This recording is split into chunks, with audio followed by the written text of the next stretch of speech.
નમસ્કાર મિત્રો હોળીના દર્શન જતી વખતે સાથે શું લઈ જવું જોઈએ અને હોળીમાં શું પધરાવવું જોઈએ તેનાથી શું લાભ થાય છે।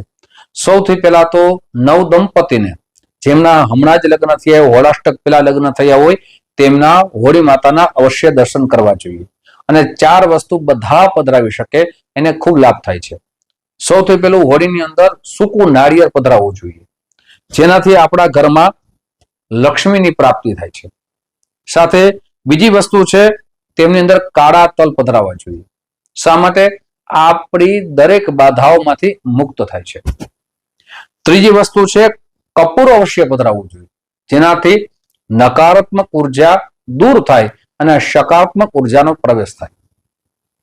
ચોથી વસ્તુ છે પાંદની અંદર 5 લવિંગ રાખી તેમને બરાબર વીંટી અને એ હોળીમાં પધરાવવું જોઈએ જેનાથી યશ કીર્તિનો વધારો થાય છે। અને જ્યારે પણ હોળીમાના દર્શન કરો ત્યારે એની પ્રદક્ષિણા અવશ્ય કરવી જોઈએ।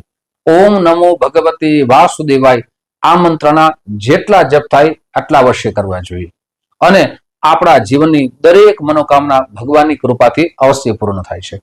નમસ્કાર।